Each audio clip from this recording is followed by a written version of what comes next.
പിന്നീട് അവൻ എന്നിൽ നിന്ന് വഴുതി മാറാൻ ശ്രമിച്ചു. അതിന്റെ കാരണവും ഞാൻ ചോദിച്ചു. എന്നെ നിനക്കിനി വേണ്ടേന്ന് വരെ ഞാൻ ചോദിച്ചു. അതിനൊന്നും ഒരു കൃത്യമായിട്ടുള്ള മറുപടി അവനില്ല.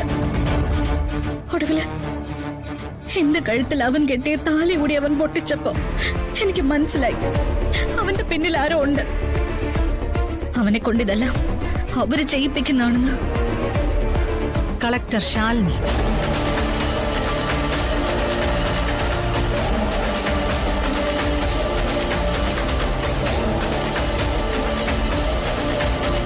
ഇന്ന് ഡെയ്സിക്കുണ്ടായ അനുഭവം മനസ്സ് തകർന്ന് ഡെയ്സി നിന്ന പോലെ വർഷങ്ങൾക്ക് മുമ്പ് വിവാഹ പന്തലിൽ നിറഞ്ഞ കണ്ണുകളോടെ ഇനി എന്ത് എന്ന് ചിന്തിച്ചുകൊണ്ട് ആത്മഹത്യയുടെ വക്കോളം എത്തിയ ഒരു പെൺകുട്ടിയുണ്ട്.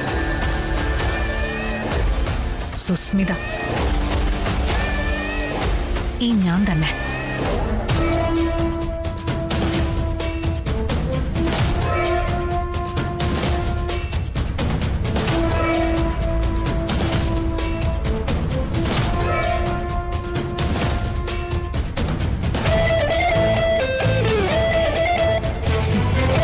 അങ്ങനെ ഒരു അനുഭവത്തിലൂടെ നീന്തി കയറി വന്നതുകൊണ്ടാവും ഡെയ്സി എനിക്ക് പെട്ടെന്ന് മനസ്സിലാക്കാൻ പറ്റിയത്.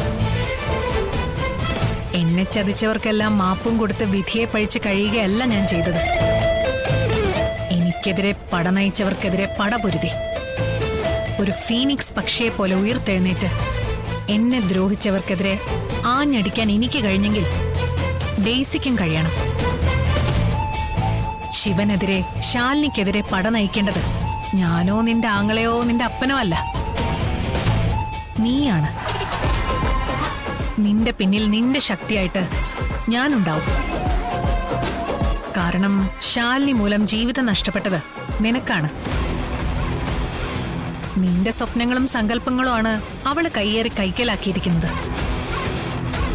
അതിന് പ്രതികാരം ചോദിക്കേണ്ടതും നീ തന്നെയാ. പെണ്ണിന്റെ കണ്ണീരിന്റെ വില അനുഭവിച്ച പെണ്ണ് തന്നെയാ തീരുമാനിക്കേണ്ടത്. ഞാൻ എന്താണ് ചെയ്യേണ്ടത് പറഞ്ഞാൽ മതി. എന്തിനു ഞാൻ ഒരുക്കാം. അതിന്റെ ബാലപാഠം ഓതിത്തരുന്ന ജോലിയെ എനിക്കുണ്ടാവും. ഒപ്പം നിനക്ക് വേണ്ടി കരുക്കൾ നീക്കാൻ ഒരു ബ്രെയിനും സഹായത്തിന് തരും. വിജയിക്കുന്നതുവരെ ചങ്കുപോലെ കൂടെ നിൽക്കുകയും ചെയ്യും.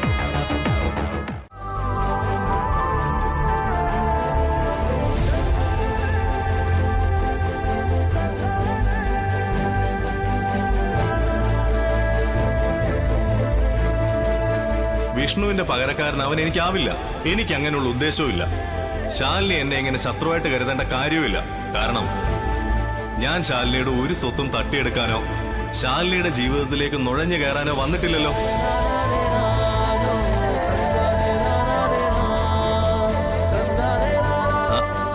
എന്നാ പിടിച്ചോ. സത്യ അമ്മയെ കൂടെ വിളിക്ക്. അമ്മേ വാ, നമുക്ക് കളിക്കാം. ഇനി മതി മക്കളെ, നമുക്ക് നാളെ ആവാം. നിങ്ങളെ അമ്മ വെയിറ്റ് ചെയ്യാ, നമുക്ക് പോവാം. ഇനി മക്കള് അമ്മയുടെ കൂടെ പോകോ? ഇല്ല, ഞങ്ങൾ ശിവനങ്ങളിലൂടെ വരൂ. ജീപ്പേ നമുക്ക് അടിച്ചു പൊളിച്ചു പോവാം. അതെ അതെ, അമ്മയുടെ കൂടെ പോയ ശോകമായിരിക്കും. നമുക്ക് പോവാം. അമ്മ വന്നോളും.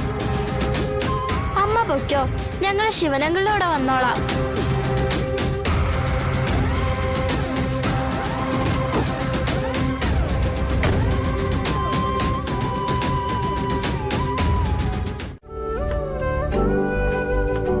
ആഹാ, ഇതെന്താ കറി?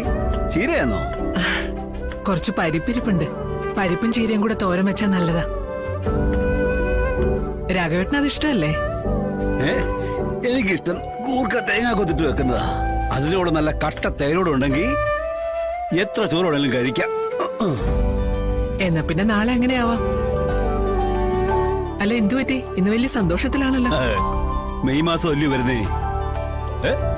അതിന്റെ പ്രത്യേകത ഭാമയ്ക്ക് ഞാൻ പറഞ്ഞിരണോ? മെയ് മാസം എന്റെ ഭാമയെ നമ്മുടെ ശാലിനിയുടെയും വിഷ്ണുവിന്റെയും വിവാഹ വാർഷികം. ഓ ഞാനതങ്ങ് മറന്നു. പക്ഷെ ഞാൻ മറന്നിട്ടൊന്നുമില്ല. എനിക്ക് വളരെ ഭംഗിയായിട്ട് ആഘോഷിക്കണമെന്നുണ്ടേ. കുറെ നാളായിട്ടേ എന്ത് പ്രശ്നമല്ലായിരുന്നു. ഇത് നമുക്കൊന്ന് ആഘോഷിച്ചേക്കാം. ആ അല്ല, അതിന് വിഷ്ണു വേണ്ടേ? അവനോട് പോനാ. ദേ, ഇനി നീ എന്തായാലും പറഞ്ഞേ ആ ദിവസം അവനോട് ഓടിക്കാരുന്ന മാത്രം മതി കേട്ടാ. ഓ, ബാക്കി കാര്യങ്ങളൊക്കെ ഞാൻ നോക്കിക്കോളാം. ഈശ്വര, വിഷ്ണുവിന്റെ സ്ഥാനത്ത് ശിവനെ നിർത്തി വിവാഹ വാർഷികം ആഘോഷിക്കാൻ പോവാണോ? ഇതറിഞ്ഞ ശാലിനി ഈ വീട്ടിൽ നിന്ന് ഇറങ്ങിപ്പോവും. ദാ, നീ എന്തോ ആലോചിക്കുന്നു? അല്ല, ഇപ്പൊ ഇതെന്താ ഇങ്ങനെയൊക്കെ തോന്നാൻ? അല്ല, ഇത്രയും വർഷമായില്ലേ, അവരുടെ മക്കളും വലുതായി. ഇനിയിപ്പോ ആഘോഷിക്കേണ്ട കാര്യമുണ്ടോ?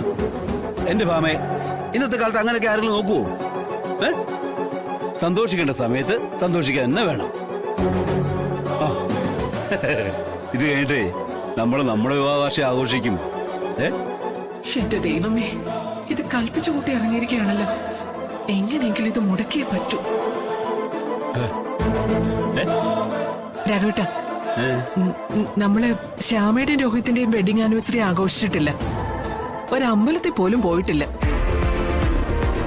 അപ്പൊ പിന്നെ ഇത് നമ്മൾ ആഘോഷിക്കാൻ പോകുമ്പോ അവർക്കൊരു പരിഭവം ഉണ്ടാവരുത്. എന്ത് പരിഭവ? ഒരാൾക്ക് ഒരു പരിഭവം ഉണ്ടാവത്തില്ല. നമ്മൾ അവരെ കൂടെ വിളിച്ചിട്ടാ ഇതും കൂടെ നടത്താൻ പോന്നേ. പിന്നെ ശാരദാമ്മ ഉണ്ടാക്കുന്ന ഫുഡാ ഇവിടെ വന്നിട്ട് കഴിക്കാൻ കൊടുക്കുന്നേ.